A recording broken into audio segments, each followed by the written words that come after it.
Om Swastiastu. Om Swastiastu. Selamat pagi Bapak Kepala Sekolah. Selamat pagi Bapak Ibu Guru Pegawai SD 3 Silangan. Hari ini saya akan melaksanakan pembahasan mengenai literasi kesehatan mental. Sebelumnya, apakah Ibu Bapak mengetahui apa itu kesehatan mental? Tahu. Iya Bapak. Kesehatan mental adalah kesehatan yang bergantung pada rohani dan jasmani. Ya sebagai kita baik fisik maupun psikis. Baik, jawaban yang sangat bagus ya. Ada lagi yang mungkin mengetahui sedikit tidaknya apa itu kesehatan mental?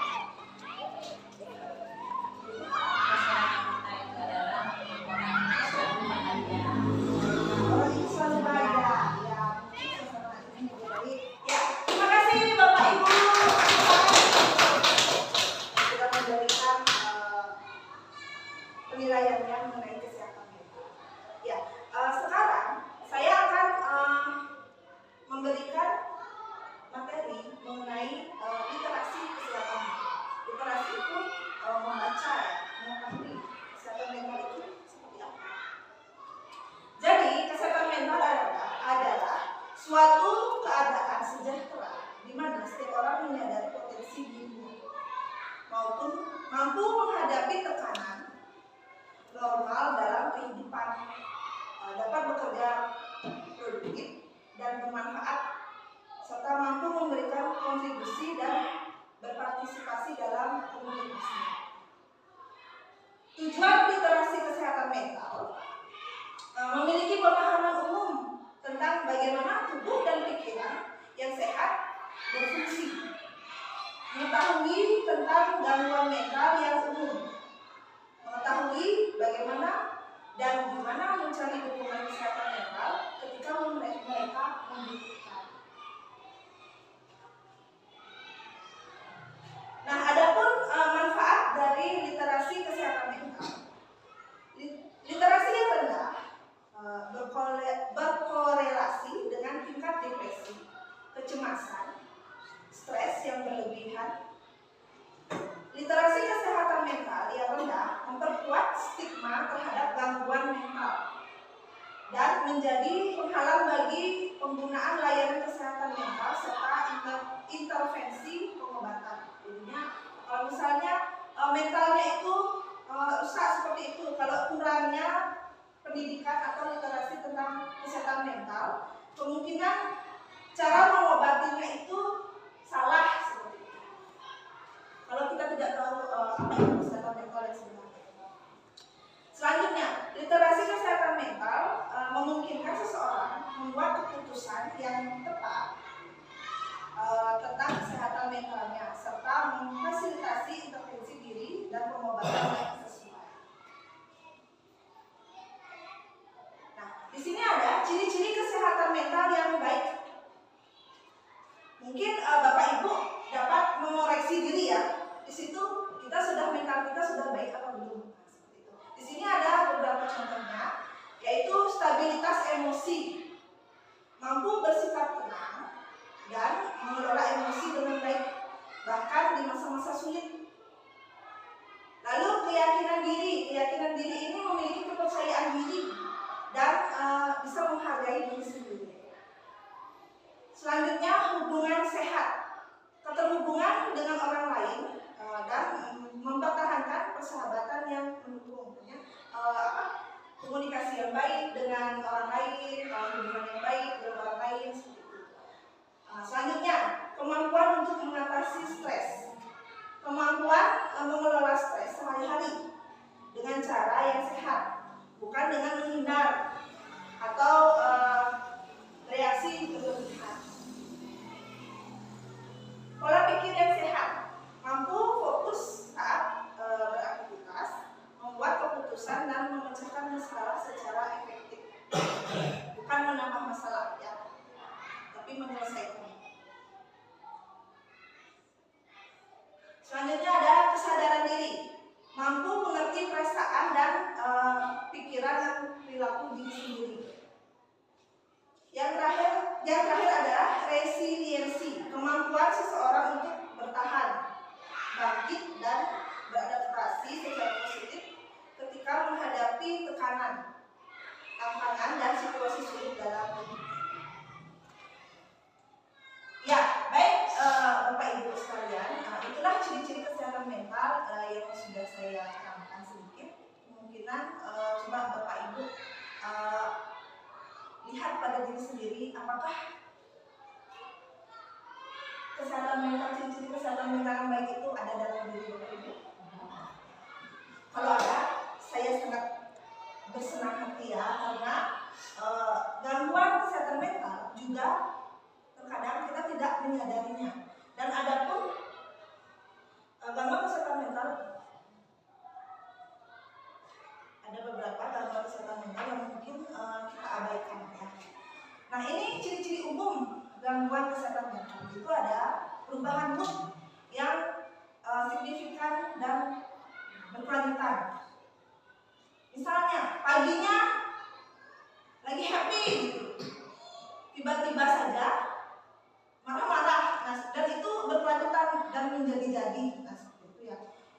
Itu adalah salah satu ciri umum gangguan kesehatan mental. Selanjutnya, menarik diri dari keramaian, dari teman-teman, dari situ, dari aktivitas sosial, tidak ingin ikut dalam rembuk apapun bersama kelompok atau teman. Dan ini kemungkinan kita pernah mengalami gangguan tidur di malam hari, susah tidur. Selanjutnya ada perubahan pola makan dan berat badan. Kalau misalnya biasanya orang dengan gangguan mental itu sering terkadang kita sebut dengan stres. Kalau sudah stres, terkadang pola makan itu menjadi kacau. Kemungkinan tidak enak makan, sehingga tidak enak makan yang berhari-hari menyebabkan berat badan yang menurun. Selanjutnya, kesulitan berkonsentrasi dan mengambil keputusan. Terkadang ciri-ciri umum gangguan mental itu kita tidak bisa berkonsentrasi dengan baik, sehingga kita tidak bisa mengambil keputusan dalam situasi sulit sekalipun. Lalu ada gejala fisik tanpa penyebab medis yang jelas. Contohnya jantung berdebar. Habis itu kecemasan. Tiba-tiba ingin ke belakang dengan intens waktu yang cepat gitu, sering ya. Di situ ini sudah agak parah, yaitu penyalahgunaan zat. Misalnya zat-zat narkoba.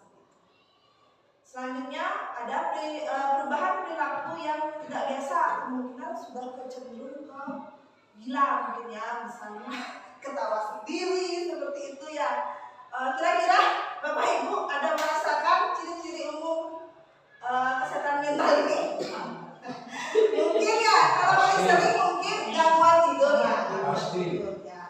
Beberapa mungkin, tapi saya harap kalau yang di bagian bawah jangan terlalu sering ada ya. Penyalahgunaan zat atau perubahan perilaku yang tidak biasa itu. Dan selanjutnya kita memiliki piramid. Piramid ini bernama hierarki kesehatan mental. Saya harap Bapak Ibu berada pada level bawah ya. Tidak ada stres negatif ya. Lalu tidak ada masalah, tidak ada gangguan apapun. Seperti itu, berarti hidupnya normal. Agak naik, di situ ada warna kuning. Di situ sudah masuk ke stres negatif, tetapi tidak parah. Umumnya dialami individu ketika dihadapkan oleh masalah sehari-hari. Misalnya masalah di rumah tangga, masalah di sekolah, itu mungkin saja kita pasti pernah mengalami.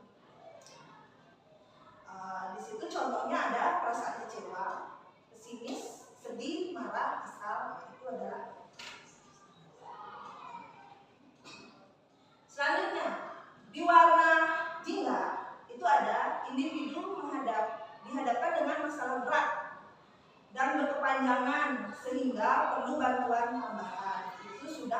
dalam masalah kesehatan jiwa. Biasanya ada pun contohnya itu berupa perundungan atau bullying, habis itu peperangan, habis itu ada kematian orang tua itu karena terguncang tidak siap untuk menerima. Biasanya akan terkena masalah pada kesehatan jiwa. Dan yang paling tertinggi di puncak piramid itu adalah gangguan jiwa. Individu mengalami disfungsi otak yang menghambat keberfungsian sehari-hari. Itu contohnya depresi, gangguan kecemasan, dan gangguan bipolar. Nah, gangguan bipolar itu mungkin Bapak Ibu pernah mendengar berita ada artis yang terkena penyakit gangguan bipolar itu Marshanda. Nah itu dia terkena penyakit bipolar itu kerusakan dalam pikiran. Gangguan mental kronis itu ya yang menyebabkan perubahan drastis pada suasana hati. Nah, seperti saya bilang tadi, sekarang waktu itu kan dia membuat video ya. Awalnya dia tertawa, euforia, bersemangat, tetapi dalam waktu 5 menit dia sudah berubah menjadi orang yang sedih, habis itu marah-marah, memaki-maki, nah seperti itu. Itu sudah termasuk gangguan bipolar. Jadi penyebab gangguan kesehatan mental itu ada 2, yaitu dari faktor genetik dan faktor lingkungan. Faktor genetik biasanya keturunan ya. Faktor ini berperan pada kemungkinan kerentanan seseorang untuk mengalami gangguan kesehatan mental. Itu biasanya keturunan. Habis itu ada pengaruh lingkungan. Pengaruh hal-hal di luar otak terhadap otak seperti trauma berat, penggunaan zat berbahaya, faktor sosial, ekonomi, cedera otak, nah seperti itu. Saya sedikit ingin bertanya kepada Bapak Ibu, kira-kira faktor sosial ekonomi apa ya contohnya kira-kira? Ada yang bisa membantu? Penghasilan yang tidak gaya hidup dengan penghasilan tidak sesuai. Gaya hidup dengan penghasilan tidak sesuai ya, mungkin saja. Ya, baik. Ada lagi? Contoh misalnya trauma berat, ya Ibu? Misalnya trauma berat misalnya dalam hal bercinta, putus cinta. Oh ya, putus cinta, gitu bisa jadi ya. Bapak? Dalam itu kan ada juga yang minum keras tuh. Oh, minum-minuman keras. Mungkin saja, Pak ya. Nah, jadi itulah contoh-contoh dari penyebab gangguan kesehatan mental. Selanjutnya, ada gangguan kesehatan mental akan berpengaruh pada perawatan diri. Contohnya, orang yang memiliki gangguan kesehatan mental terkadang tidak ingin merawat dirinya, pakaian lusuh, itu seperti itu, malas sisiran, mungkin saja ya. Di situ ada kemandirian, tidak bisa mengambil keputusan seperti itu. Selanjutnya pengendalian diri, dia tidak bisa mengendalikan emosi, hubungan interpersonal, hubungan dengan masyarakat mungkin dia terlihat seperti kurang baik seperti itu. Waktu luang, dia mungkin tidak memiliki waktu luang karena pikirannya yang sudah terganggu seperti itu ya. Selanjutnya ada gangguan kognisi, itu adalah gangguan otak. Ya, baik dari penjelasan sebelumnya, kita sampailah pada deteksi dini gangguan kesehatan mental. Di sini ada hal-hal yang perlu dipertimbangkan untuk deteksi dini. Bagaimana karakteristiknya sehari-hari, bagaimana mungkin di sekitar kita ada teman-teman yang mengalami gangguan mental. Mungkin kita bisa melihat bagaimana karakteristiknya sehari-hari. Lalu, apakah ada perilaku yang berubah secara signifikan? Mungkin 1 minggu dia ceria, lalu minggu berikutnya sudah memperlihatkan dampak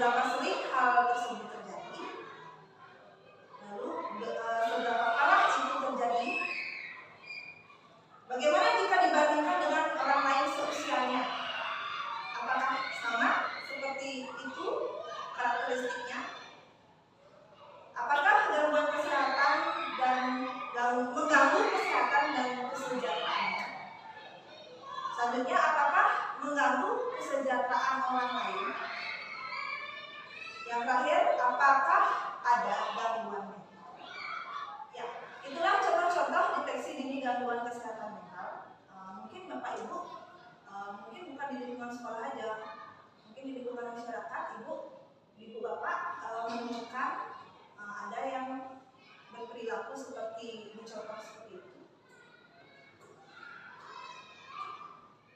Selanjutnya, mendeteksi tahap 2. Adapun deteksi tahap 2 ini meliputi kondisi fisik.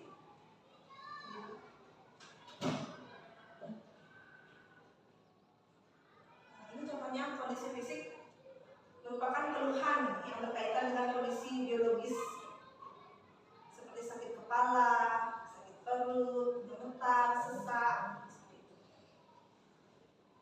Yang kedua ada emosi. Apakah dia memiliki emosi?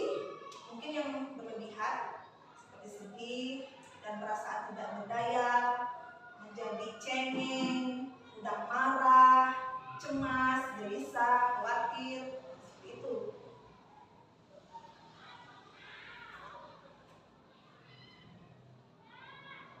Nah, aspek ketiga ada kognisi. Di situ ada mudah terdistraksi atau teralihkan. Artinya dia tidak berkonsentrasi ya, sulit mengkonsentrasi atau fokus. Muncul pikiran-pikiran tentang kematian atau perasaan ingin menghilang. Memiliki ide yang tidak umum, pikiran aneh, ada juga berhalusinasi. Muncul pikiran-pikiran yang bersifat intrusif atau mengganggu. Ya, aspek keempat itu ada aspek perilaku. Nah, perilaku yang agresif ya, lebih dari sewajarnya dalam situasi tertentu. Selanjutnya ada hiperaktif. Setelah itu prestasi kinerja menurun seperti itu.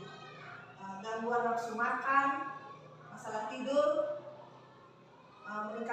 meningkatnya perilaku yang membahayakan diri sendiri maupun orang lain. Kesulitan mengikuti petunjuk atau menerima otoritas. Lalu mungkin lebih parah, konsumsi narkotika dan seperti contoh Bapak tadi, mengkonsumsi alkohol.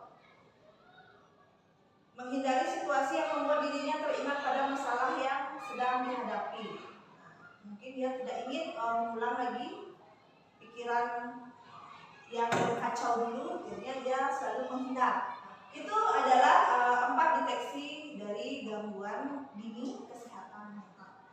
Nah, sekarang saya akan memberikan sedikit materi mengenai basic counseling. Ya, tadi saya sudah menjelaskan mengenai literasi kesehatan mental. Nah, dengan materi yang tadi, setidaknya kita mengerti apa itu kesehatan mental.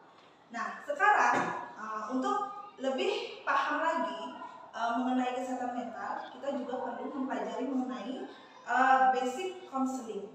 Nah, basic counseling itu apalagi di sekolah kita ya, itu berguna untuk membangun sekolah ramah anak melalui counseling yang empati.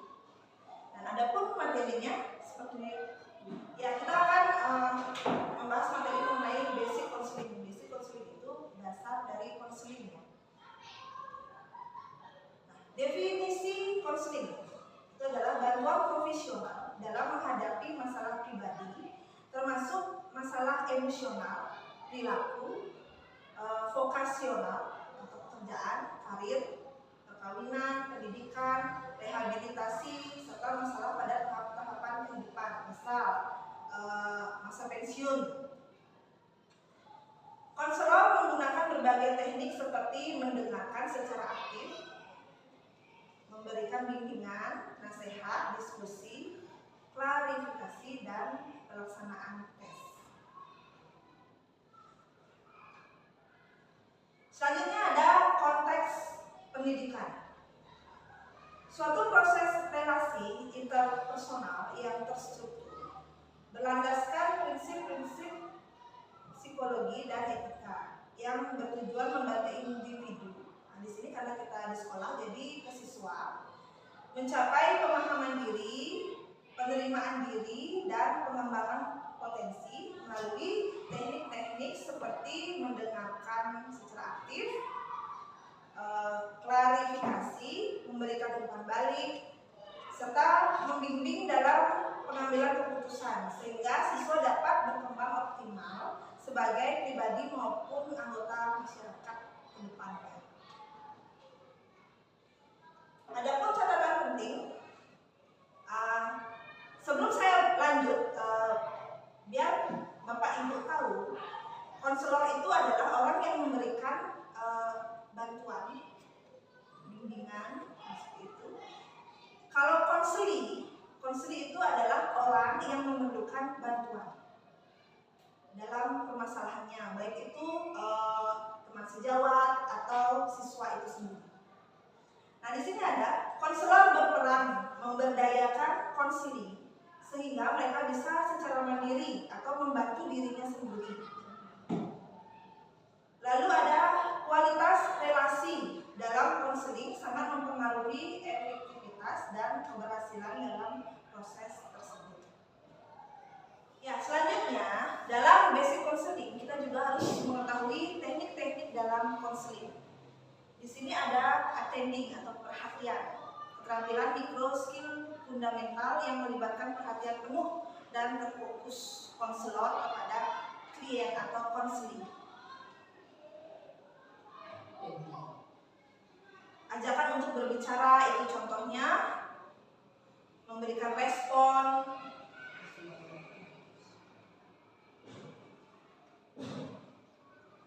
lalu selanjutnya ada eksplorasi masalah, mendengarkan dan memahami masalah siswa dari sisi pikiran, perasaan, dan pengalaman siswa. Ya, selanjutnya ada klarifikasi dan pemahaman. Di situ menajamkan inti masalah dan menyepakati fokus bersama siswa. Dengan contoh, klarifikasi meminta penjelasan lebih mendetail, merangkum, memberikan makna ulang, membantu menyadari ketidaksesuaian, menantang pola pikir tidak produktif. Selanjutnya mikrointervensi, memberikan dukungan awal dan membantu siswa menemukan langkah kecil yang bisa dilakukan. Memberikan empati dan validasi perasaan, afirmasi atas langkah kecil yang dilakukan anak, memfasilitasi insight perubahan perilaku dan pengambilan keputusan. Yang terakhir, diskusi terkait solusi atau panduan untuk mengubah perilakunya. Dan yang terakhir, tidak lanjut, mengakhiri sesi dengan positif dan menyepakati langkah selanjutnya. Merangkum inti pembicaraan, mengkonfirmasi kesepakatan langkah, memberi dorongan positif, dan yang terakhir, menentukan tindak lanjut. Baik Bapak Ibu, tadi sudah saya paparkan mengenai materi literasi kesehatan mental dan basic counseling. Dengan materi saya itu, saya berharap Bapak Ibu dapat memahami pentingnya kesehatan mental dan basic counseling di lingkungan sekolah kita. Nah, dengan demikian, apakah dari Bapak Ibu ada yang ingin bertanya atau memberikan saran? Oke, Bapak. Baik ya, terima kasih atas waktu. Jadi yang pertama, kalau saya pribadi, apa yang dipaparkan tadi sudah cukup jelas nih. Jadi yang tidak bertanya, tetapi hanya menanggapi, gitu ya. Nah, jadi apa yang disampaikan tadi oleh Gugum sebagai narasumber dalam kegiatan pengimasan kali ini, itu sudah cukup jelas pemaparannya tentang literasi kesehatan mental dan juga basic counseling. Jadi bagaimana nanti yang harapkan pengetahuan ini bisa diterapkan di sekolah, terutama tadi ada tahapan-tahapan di dalam counseling tersebut, sehingga nanti kita bisa memberikan bantuan konseling kepada murid-murid seandainya mereka ada masalah mungkin baik itu masalah sosial ya, masalah sosial di keluarga mungkin, atau memang ada masalah di sekolah. Nah, nanti apa yang disampaikan tadi itu bisa coba ya diterapkan di sekolah sehingga pelatihan ini nanti bisa nyambung dengan pengaplikasiannya di sekolah. Jadi pengertian pribadi seperti itu aja. Jadi apa yang disampaikan oleh Bung tadi sudah sangat jelas. Oke, silakan nanti coba Bapak Ibu kalau memang ada yang perlu dikoordinasikan lagi, silakan nanti dilanjutkan setelah kegiatan. Oke, itu saja dari yang. Terima kasih atas waktunya. Ya, terima kasih Bapak atas sarannya. Semoga dengan harapan Bapak kita dapat menindaklanjuti literasi kesehatan mental ini di lingkungan sekolah. Nah, untuk sekarang saya memiliki sebuah IEL yang mungkin dapat kita berikan juga kepada siswa agar kesehatan mental kita dapat terjaga. Nanti saya akan bilang kesehatan mental, Bapak Ibu akan mengikuti saya dengan gaya seperti ini. Kesehatan mental, pahami pikiranmu, kuatkan jiwa. Oke Bapak Ibu? Ya. Kesehatan mental, Pahami pikiranmu, kuatkan jiwa. ya, terima kasih Bapak Ibu. Dengan berakhirnya IEL tersebut berarti berakhir juga penyampaian materi literasi kesehatan mental saya pada saat ini, dan saya akhiri dengan para peserta. Om Santi Santi. Om Santi. Santi.